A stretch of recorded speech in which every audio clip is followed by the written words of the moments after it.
ഈ പരുന്തുംപാറയിലെ സ്ഥലം എൻ്റെ മണ്ഡലത്തിലാണ്.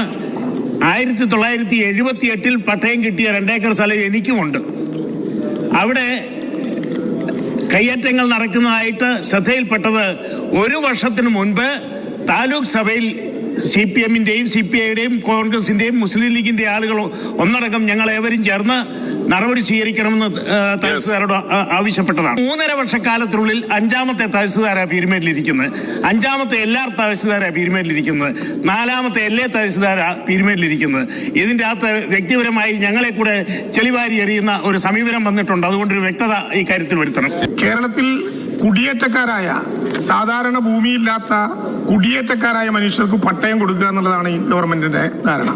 എന്നാൽ കയ്യേറ്റക്കാരായ ഒരാളെയും വെച്ചു പൊറപ്പിക്കാൻ ഈ ഗവൺമെന്റ് ഏതർത്ഥത്തിലും അളവിലും അംഗീകരിക്കുന്ന പ്രശ്നമില്ല.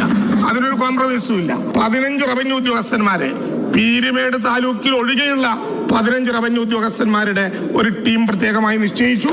അവിടെ ആ അനധികൃത കയ്യേറ്റങ്ങൾ ഒഴിപ്പിക്കൽ ഉൾപ്പെടെയുള്ള നടപടികൾ ഇപ്പോൾ ആരംഭിച്ചു കഴിഞ്ഞു. അമൽ തേനംപറമ്പിലുണ്ട് വിവരങ്ങളുമായി. അമൽ, ആ 2 വിൻഡോയിൽ കണ്ട ആളുകൾ, ഒന്ന് മന്ത്രി ഒന്ന് MLA, രണ്ടുപേരും CPI-ക്കാരാണ്. CPI-ക്കാരനായ MLA 1 വർഷം മുമ്പേ ഞാൻ ശ്രദ്ധയിൽപ്പെടുത്തിയതാണ് എന്ന് CPI-ക്കാരനായ റവന്യൂ മന്ത്രിയോട് പറയുകയാണ്. സഭയിൽ എന്താണ് സംഭവിച്ചത്? യഥാർത്ഥത്തിൽ ഈ കയ്യേറ്റവുമായി ബന്ധപ്പെട്ട് അതിൻ്റെ യഥാർത്ഥ വശങ്ങൾ ഇന്ന് സഭയിൽ വന്നു. സ്പീക്കറുടെ ഇടപെടലിൻ്റെ കാരണം എന്താണ്? രതീഷ, സമീപകാലത്ത് അല്ലെങ്കിൽ ഈ സഭാ സമ്മേളന കാലയളവിൽ ഇങ്ങനെ ഒരു മാധ്യമ വാർത്ത സഭയിൽ ചർച്ചയായിട്ടില്ല. ബിനിൽ പുറത്തു കൊണ്ടുവന്ന ഈ വാർത്ത ഇന്നിപ്പോൾ സഭയിലേക്ക് വരുന്നു. അത് ടൈസൺ മാഷ്ക്ക് നൽകുന്ന ഒരു മറുപടി പോലെയാണ് മന്ത്രി പറഞ്ഞു തുടങ്ങിയത്.